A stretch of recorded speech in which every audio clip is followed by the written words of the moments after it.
and players smiling. But Michael Jordan is not only the best basketball player, but he's the most exciting basketball player to ever play. Tatum fires away, pumps it in, 51 for Jason Tatum. The Big Three NBA podcast is powered by Prize Picks and the Game Time app. Hello, everyone. Welcome to the Big Three NBA podcast. I'm Kwani Lunis. Sherrod Blakely. Gary Washburn is here as well. Reunited. And it feels so good, don't it? Gary 24 hours ago. So this is an interesting reunion. I just saw Kwani at the Garden. We'll get into it, though. It was cool to be at the TD Garden, but for, of course, a historical night, the Connecticut Sun and the LA Sparks playing the first professional women's basketball game at the TD Garden, obviously in a major city like Boston. Gary, I'll just start with you off the top. What did you make of the experience as a reporter that was there? And what do you think it means for the league, the WNBA specifically, overall? I thought it was great. I thought it was a packed house. Sold out crowd. Yeah, good crowd. They were into the game. And I think maybe the Sun probably was, maybe they were where maybe they weren't, of how many fans they have in Boston, in the Massachusetts area, that's not just in Connecticut. So maybe, I know they play, I think they're trying to go to a 44-game schedule next year, so 22 home games. Maybe you can have 2 or 3 games of those 22 games you would have at home, maybe have 3 in Boston. Remember, before our time, the Celtics used to play games in Providence and Hartford. They used to just, they used to play a couple of home games in Hartford just to bring those types of fans out and give them something to do. So I think you've got to keep that connection with the city of Boston. And I just thought Alyssa Thomas said something like, maybe this is, our fans are great in Connecticut, and maybe this is a shape of things to come playing. And because, they played a 10,000-seat arena. It's a beautiful, nice arena right on the Mohegan Sun. But I think they feel probably a little isolated out there. It's kind of hard to get to, and so I think in this situation, bring the game to the people. The people showed out. The Sun made a rally because it looked like he was about to lose the game. No, I was like, this is not a good Yeah. I can't lose to the worst team in the league. The Sparks are terrible. Right. And they're kind of tanking for Paige Buckers, I think. So they weren't really trying to win, but they were up. And then the Sun made a run at the end, 14-0, and then closed it all out. So I thought it was a great experience. DJ Kerr, first time seeing her live. She's a ball, yo. Yeah, she's a real energizer. I'm trying to give her an NBA equivalent. And I can't. She's kind of Pat Bev with more game. I would say just that she's an instigator defensively. She runs the floor. She slashes to the rim. She just plays with so much vigor and energy. I'm trying to put a finger on her. I think she's got a little Marcus Smart in her. Yeah, no, she don't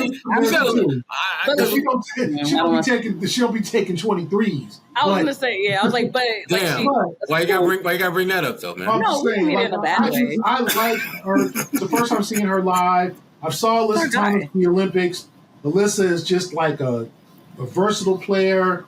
The roster. I've always been a big Breonna Jones fan. So obviously DeWanna Bonner had her moments. So it's good to see them get their love and appreciation. I think a lot of these players in WNBA feel like they don't get the love, and now they're looking at Caitlin Clark, and now they're looking at Angel Reese getting all this love, and they're like, someone like Alyssa Thomas, I've been in the league 11, 12 years, 32, 33 years old now, and is probably looking at the league growing up and saying, wow, now I'm starting to get my flowers. And I think it's good for them to get the encouragement and get a big fan base, 19,000, now can the WNBA exist in Boston? I think definitely if you're bringing women's soccer here, which starts in 2026, I think it definitely bring basketball here. Maybe not a big arena like TD Garden, but yes, an arena you can play at Conti Arena, or you could try to figure out venues,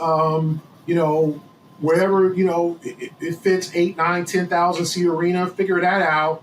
But I do think you could have the WNBA in Boston. I think it would survive, and I think it would thrive. So it was good to see that last night. I was stunned that it was sold out. Not to say that I didn't think about it. I was like, wow, 20,000, almost 20,000, and they filled the seats. It was not, those stars came out. Jason Tatum, our friend. Holiday. The Holiday family. Some other Olympians. Yeah, Scal was there, I think, with his daughter. Yeah, he was, yeah. So it was good to see just the WNBA thriving on this stage, and I think people have wondered. And it's, Connecticut's it's their 21st year or 22nd year. Why did this just happen now? It's kind of the question I have. Is like this team has been in Connecticut for 2 decades, so hopefully this forms a good, strong relationship between the two franchises. I was just going to say, Gary, I can tell you why they haven't done it before, because the powers that be have not trusted the WNBA to deliver fans. They have all, for the longest time, they've been treated like second-class citizens, which if you watch them play, you'll realize they play some pretty damn good basketball. Mm-hmm. My following of the WNBA goes all the way back to when Allison Feaster got drafted.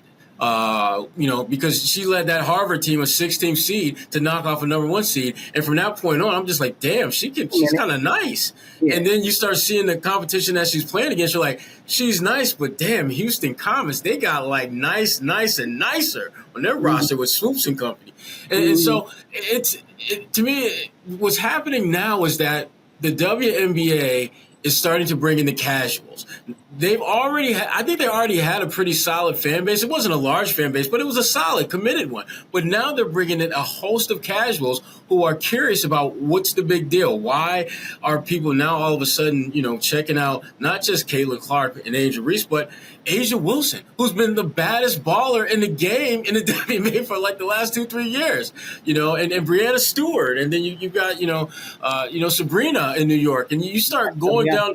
You got my girl Enrique in Dallas, who is my favorite player. You start going down a list of ballers that aren't named Candace Parker, and all of a sudden you start realizing there's a lot of talent here. And now it's at a point where there's finally a level of trust that the casual sports fan has in the WNBA, and that's why it's taken off now. It's not that all of a sudden their fan base they've got this new invigorated, committed group. No, they're getting the folks who, frankly, are just passing through. But the thing is happening is they're passing through and they're stopping.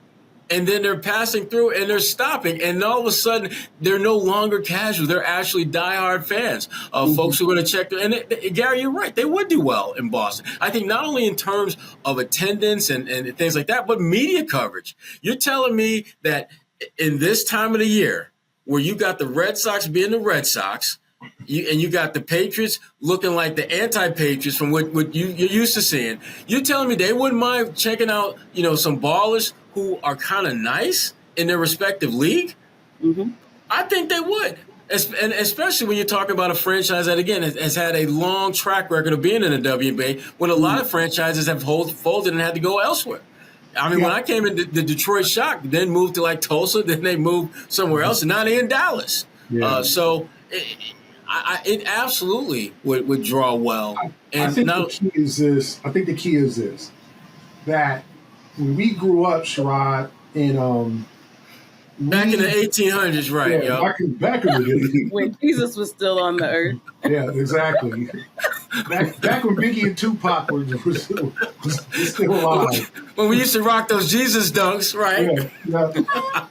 When back in the day, when college players on the men's side stayed in college for 3 to 4 years, they developed personalities. So by the time they got to the NBA, we knew Christian Laettner, we knew Derek Coleman, we knew Shaq, we knew Grant Hill, we knew Bobby Hurley, we knew these players because we got the chance. We knew the Fab Five, right? Even Chris Webber, who was 2 years, but all those Jaylen, we knew those guys because they had been in college for 2 to 3 to 4 years, and they developed brands and personalities. So by the time they got to the league, we were like, oh, we know who these people are. Now that's not the case. This past draft, you couldn't pick these dudes in the street. You'd be like, you tall? Did you get drafted? I mean, you could put. There were 2 Celtics rookies courtside. Baylor Sharman and acknowledged. Yes, I think Tom Watson and Baylor Sharman were at the game, and people were like, I'm sure. Oh, who's that tall guy? Like, yeah, did he play at Northeastern? Nah. We don't know these players anymore. Like we don't know what these guys look like. We don't know Alex Sarr and all that. But with the women, now with NIL, now Juju Watkins is doing commercials. She ain't begun her sophomore year yet at USC. She's so good. Damn, she good. Paige Buckers has been at Connecticut. I know she blew out her knee. She ain't. I mean, she's doing like she's the at New Balance commercials. Yeah, she's at the ESPYs and stuff. Mm-hmm. She just finishing. She just got started. She's about to start her senior year at UConn. And Flo J. Johnson at LSU is rapping, and I'm not a rapper anymore, but she got rhymes. Like I was like, she got bars, y'all. She got bars. And she was in the celebrity game at the Big Three. And she's about to start her junior. She's 20. I looked at her like, right. She's not even close to the draft. No, she got 2 years left at LSU. Yeah. Like, so we know these gals before they even get to WNBA. We knew Caitlin Clark. We knew Angel Reese. We knew Camila Cardozo. We knew Rakia Jackson. We knew Cameron Brink. She went to Stanford. She's been killing Cal for 4 years. So we know who they are. So the great thing is happening is the NCAA and the WNBA have finally come together. It's supposed to be apart and separate. The NCAA and the NBA don't like messing with each other. They don't agree on a lot of things. They don't want anything to do with each other. For the first time, the WNBA and the NCAA have bonded. So now, when the draft comes, we know who's going to be the top 2, 3, 4 picks. We didn't see them 3-4 years. We know when Juju Watkins is coming out.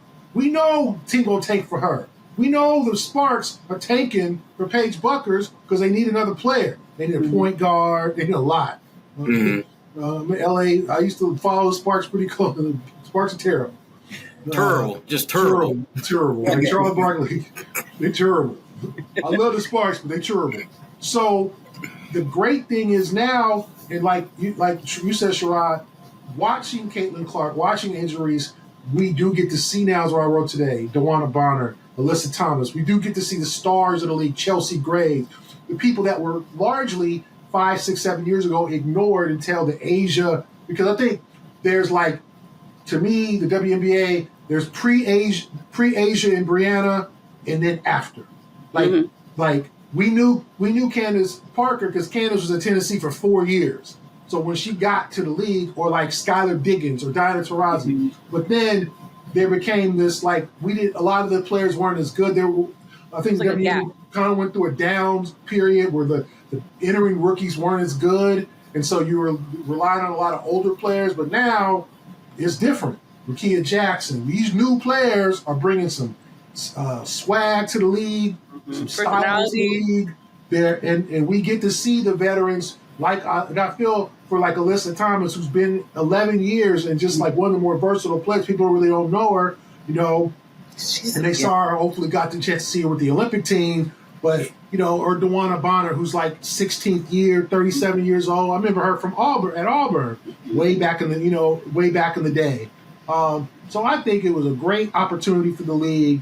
I wish the game was televised nationally. It should have been. The WNBA is kind of saying we have anything to do with that. It's our sponsors. It's our networks that didn't want to show the game. A lot of excuses from executives that, to your point, want to put the money behind what is clearly a still growing and marketable sport. And then where was the commissioner? Like, the commissioner couldn't go to the game last night. That's a good point. Like, this is the time. Adam Silver was at Team USA. He was in Paris for gold medal game. Mm-hmm. Right? Kathy Engelberg needs to be at last night's game. She needs to sell the league. She should have had a press conference before the game talking about how great the league is. Right. In addition to Stephanie White, Kurt Miller talking to two coaches and the players, you say, isn't this great? We're at the Garden. 2 months ago, the Celtics won a championship here. We got former Celtic. We got Celtic players. This is a 19,000. This is what we want. And let me tell you more about the league. Instead, the ball was dropped on that one. WNBA, and we could talk about that.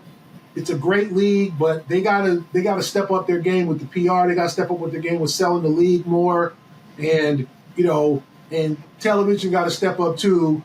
I don't need to see 3-hour ESPN fantasy draft. I'd rather watch a WNBA game. Well, I don't need to see pillow fighting. I don't need to see the slapping contest. Try you watch that when they slap each Poker. other. Yeah, like I've seen the slap contest. See the slap? It's the dumbest thing I've ever seen in my life. And I don't need to see cornhole. They will put any other sport on when clearly there's an appetite. Show me more kickball. Don't forget kickball. Show me more WNBA, please. Thank you. Yeah. And I'll add this because I know there are definitely some people, and I don't mean this in a judgmental way, but they're probably tune into this podcast every week and specifically want to listen to Celtics talk and NBA talk specifically. But I just would encourage people to open their minds to the fact that these are professional athletes that are good at what they do. And Dejanay said it perfectly last night, and she was specifically talking about the Connecticut Sun and the Connecticut franchise being, she quite frankly said, disrespected because of, one, that lack of access to Uncasville, but also I think people just not understanding. NBC 10, we had, and NBC Sports, all the NBC stations, we had a pop-up station at the block party that happened right before the game. It was free to the public. You didn't have to be going to the game. It was free on Canal Street, and I thought it was beautiful because it just built community in the city overall. But all the people that I talked to, there were a lot of people from Boston. I talked to a family from Quebec that came down for the game. I talked to a guy from Kittery, Maine that drove to the game, drove up for the game. Of course, there are a lot of people that came from the Connecticut area to support a team that they generally go to games on a regular basis for. But to see the amount of people that were there, but specifically the little girls that either played sports or just wanted to be in the community of other young women and girls that were there, I just would encourage anyone that's like, well, I don't care about women's sports, to understand, like, okay, maybe you really don't care for whatever that unpacked reason is, but this does mean something to a lot of people. And to your point, Gary and Sherrod, the TD Garden being sold out proved that. And I think if everyone would just be a little more supported, that doesn't mean you have to tune into every W game. Like, I'll admit, before the game last night, I'd only been to 2 WNBA games before, and they were in Connecticut because, of course, we don't have one in this market. And, of course, I've watched on TV, but I can't pretend like I could list everyone on every roster. But I think sometimes something as simple as just saying, I support women in sports. I'm sure y'all have mothers, sisters, cousins, women in your lives that I would hope you care about. And I think that is what support and advocacy and, like, true, like, as a man, leadership when it comes to, like, telling other men, like, all right, you don't have to go to every W game, but just support women in sports. And I think that's how we get to a place where it feels equitable.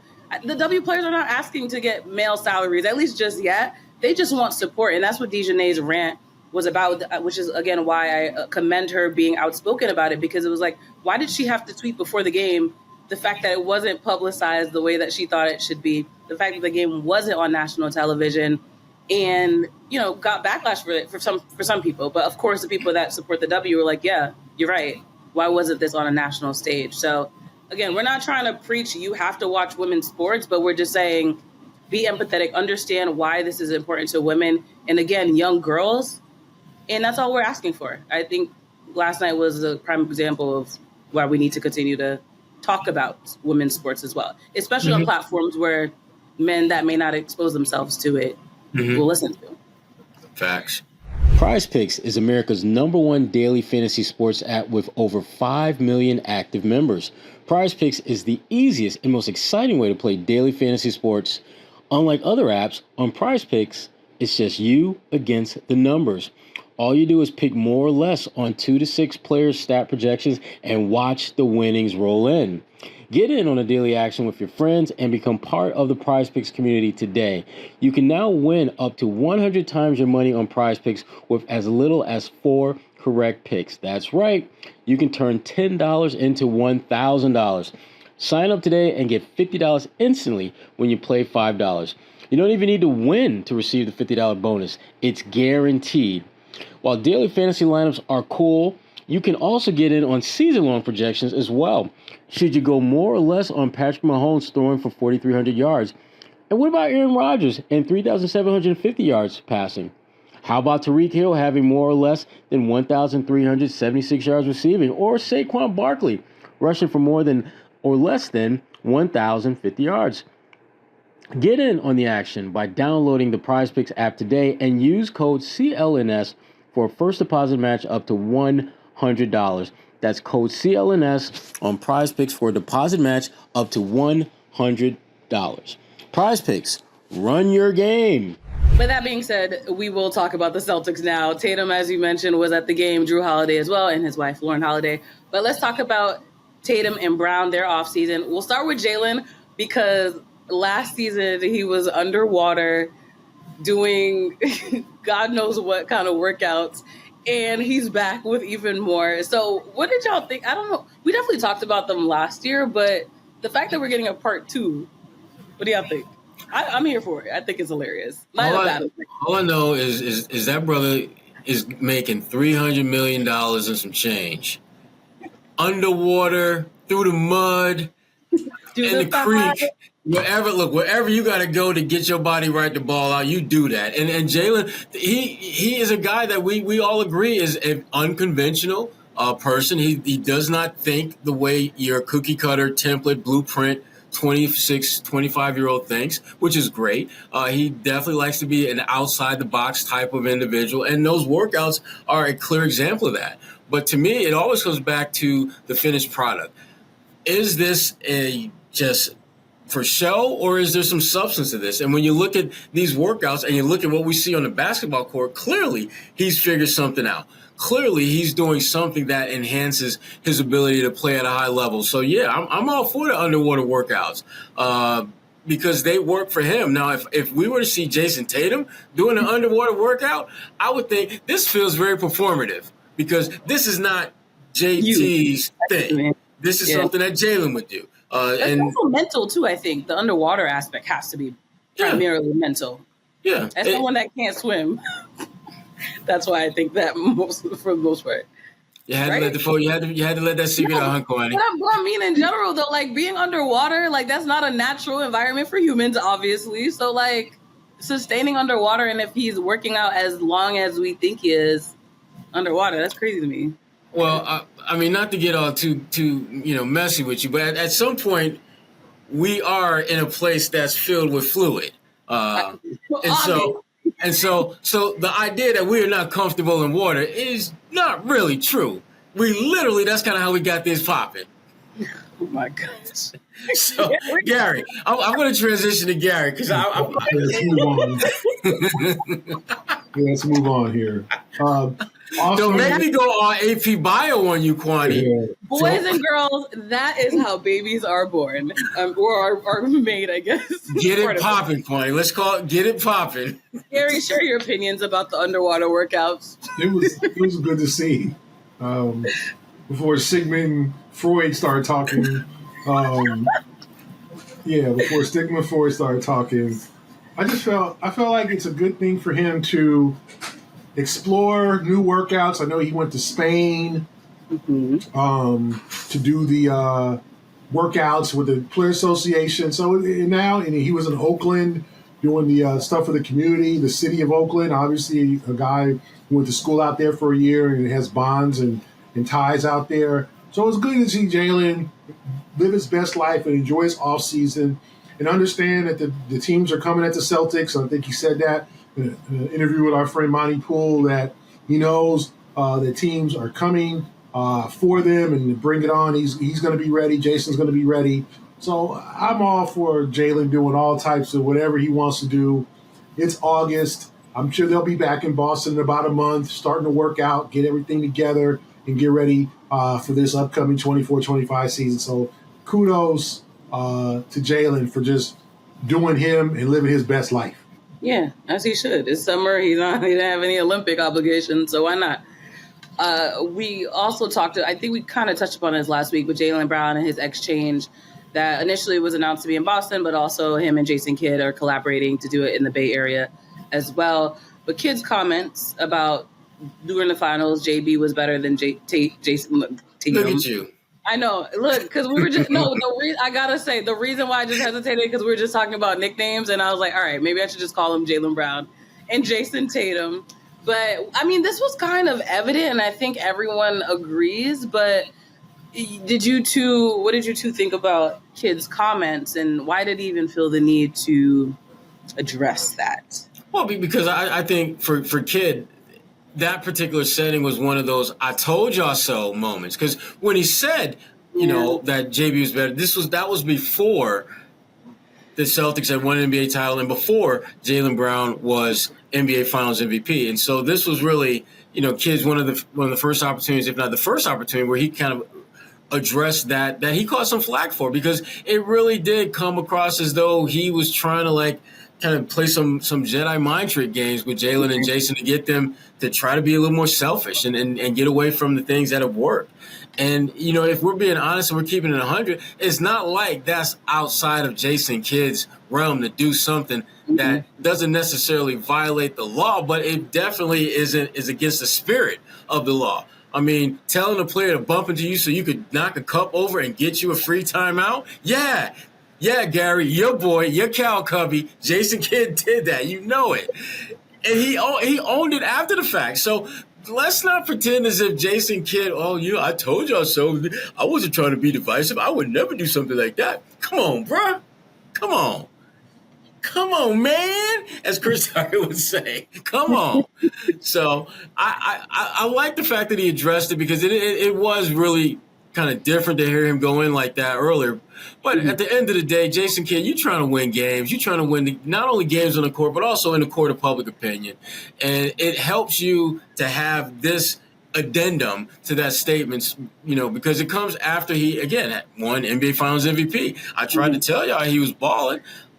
So anyway. Well, of course, I will add, he did say the thing, but as we know, media can sometimes take it as I'm trying to start something between Jason and Jaylen. Of course, I'm being media because I didn't read his whole quote. You can find it online. But to your point, yes, he was trying to justify it, but I think it kind of adds a little more fuel to the fire, because now you're revisiting a conversation that, again, you didn't want to create division, but now I feel like every year we somehow get into this conversation of who's better than who. And yes, of course, Jaylen Brown getting the Finals MVP didn't help, but okay, we can move on. Let's move on from that and kind of reset for the new season instead of replanting this conversation in people's heads. Facts. Gary, you agree? Agreed. Yeah. Any other thoughts on Kidd, your Cal? I can't say Cal. Nah. Yeah, I don't know why you need to explain it. It was 2 months ago, but whatever. Yeah. He's going to dance around it all. I wasn't trying to start nothing. I was just, so, I mean. Good choice of words, dance. Thank you so much for reading my mind, Sherrod, because the dancing bear, Guershon Yabusele, wow, beautiful. Well done, Gary, with the assist. Yo, the transitions on this podcast are so corny. I'm sorry to the listeners, but. No, don't be sorry. Finish the damn play, Kwani. Finish the damn play. Guershon Yabusele, a Sixer. He showed out strong for France, the Frenchman. What are your expectations for him in Philly? And why don't you two think it? We kind of know, but what do you think he needs to do in Philly that will alleviate the reasons why it didn't work out for him in Boston? Talk about your boy, Gary. I know that's your boy. No, that's his boy. Well, I'm happy for him. I think he wanted to come back to the NBA. I think he felt like he deserved another opportunity, and he did. It's been 5 years. He's 28 years old now, and I think he was probably a little bit too young when he came here with the Celtics and didn't have a true position and wasn't in the greatest condition and was still young. And now he's found his niche. He's played some years overseas in the EuroLeague for Real Madrid. And now he gets a shot with a team that does need a power forward. They need some beef in the paint. And Guerschon plays fearlessly. He plays hard. He's not a great three-point shooter, but he can hit some threes. He can get to the rim and get to the free throw line. So I think he can make this work. And he's got a one-year deal, $2.1 million. So we'll see what happens. I'm happy for him because I think this has been a stage for him. Team USA, not Team USA, the Olympics, playing against Team USA, playing in the Olympics 3 years ago that he's been waiting for. And it's great to play in the EuroLeague. It's great to play in Real Madrid or, Munich, Germany, and all these great cities, Paris and Rome, and all these great international teams. But it ain't the NBA. You're not watching Real Madrid against CSK Moscow on TV much. You have to find that game where the NBA is worldwide. So Guerschon wanted a chance to show worldwide skills. He had that dunk on LeBron in the gold medal game. He was one of the best players on the floor for France. Let's face it, he was better than Batum. He was better than Rudy Gobert. He was better than Evan Fournier. 3 guys who are proven NBA players, and 1 guy's a 4-time Defensive Player of the Year. So he deserved another opportunity. Do I think the Celtics should have signed him? I think they could have taken a flyer on him. I don't think it would have been a bad thing to bring him in at $2.1 million as opposed to him going to a rival. And I'm sure, we'll see what happens there and how it works out. I know the Celtics are being really cautious with that last roster spot because they have 14 players signed, and they got, just signed Anton Watson to the 2-way contract along with Drew Peterson and J.D. Davidson, and they could make another move. But it would have been cool to see him get one more shot in Boston and see how that worked out. But we'll see him on Christmas Day in Philly, with Philly. Nah, Dancing Bear had the boogie woogie with someone else, man. There's no reason in the world they should have brought that brother back. Boogie woogie? Yeah, boogie woogie. Yeah. Oh, Gary, don't act like that's before your time. That was your time. Come on now. Oh my gosh! Yeah. Wow. Listen here. This is a big fat meh burger. He's going to play, but he's not going to make them appreciably better. He had a great run in the Olympics. Great run. I think most people will agree he was the best player on France, if not every game, certainly more games than not. But I don't think his play is going to translate well to the NBA. Again, I think he's better now. I think he's more equipped to aid you in some capacity. But this is a guy that, to me, he's a borderline rotation guy. He'll play for Philly because, as you pointed out, Gary, they got a big-ass hole to fill. And he's a big boy. He's going to do his part to help fill that void. But I don't see him as a game changer. I don't see him as someone who takes them from being maybe a top 4 team to maybe a 2 or 3. I think they're going to be pretty much where they are. And again, it's no knock on him. It's just that he's not that difference-making type of player. And so I think the Celtics had every reason in the world to be like, yay, you're playing well. Thanks for coming out. We'll see you on another NBA roster when we see you. I don't even think it was, even as he was playing well, I would be surprised if it even became a passing thought to bring him back. I don't even think it got to that point. And again, it's no shade on him. It's just that this team, the issue that this team has now is the same issue that led to them getting rid of him, and that is they are built to win a championship. He needs to be in a situation where he's going to play and get better and grow. And to me, that was a problem in Boston. I didn't think he got a chance to grow. I didn't think that they were built in a way that would allow a young player who needs to be out there, get minutes, show what he can do, make mistakes, learn from the mistakes, and get better. I don't believe he got a legitimate shot to do those things, but the reason why was because that team was built to do more than what he was capable of giving them in terms of wins and losses. Now, you put him on a team like the Charlotte Hornets, you put him on a team that, like the Atlanta Hawks, he gets you 14, 15 points, looks like he might be a borderline all-star even.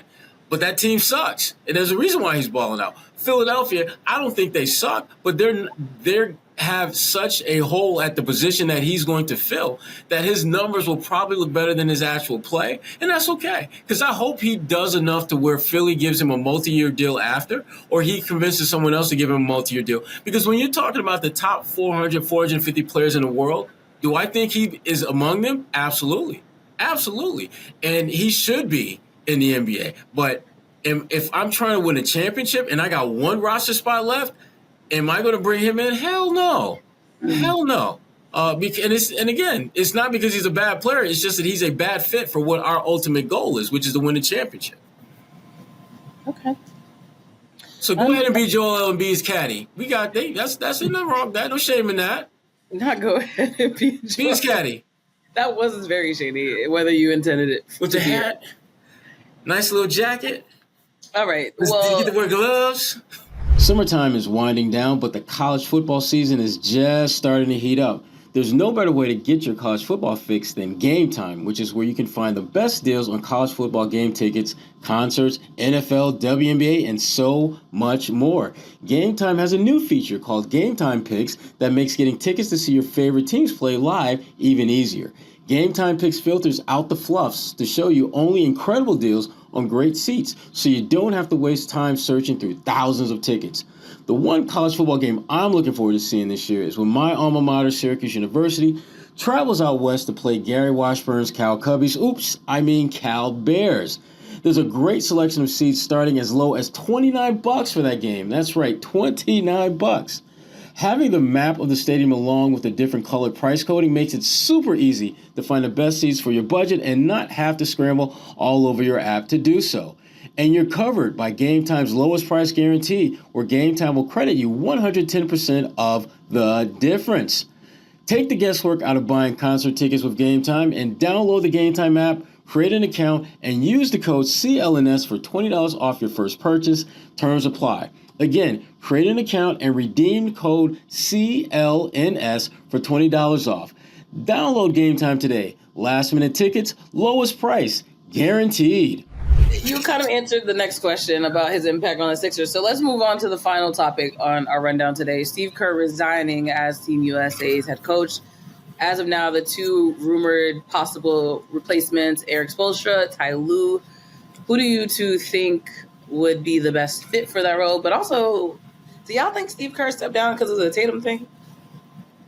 I'll answer that question, no. Gary, who you got? Ty or Spoelstra? I probably would go with Erik Spoelstra. I'm fascinated to see what he would do with Team USA's roster. He's a great coach. But Ty, you couldn't go wrong with Ty Lue either. I'm not sure why Kerr is going to step down. He just had the job, just took the job. He coached in the World Championships last year, and now the Olympics. Is it a kind of a one-term situation? Is Kerr? I think Kerr also probably has got a few years left with the Warriors, and probably is like, listen, I don't want to commit to Team USA in another 4 years, and I might not be the coach of the Warriors then. Because I think probably when Steph goes out, he probably goes out, right? Yeah. So I'm sure that's probably for his future planning. But I would like to see Erik Spoelstra and what they could do under him. I think he's a great coach, and I think he could do great things with Team USA. Yeah, I mean, Spoelstra, to me, there's no question. When you look at the body of work that Erik Spoelstra has put together, it makes a lot of sense if he's the next one. But I'm going to go with Ty, and here's why. Ty, first of all, is a hell of a coach.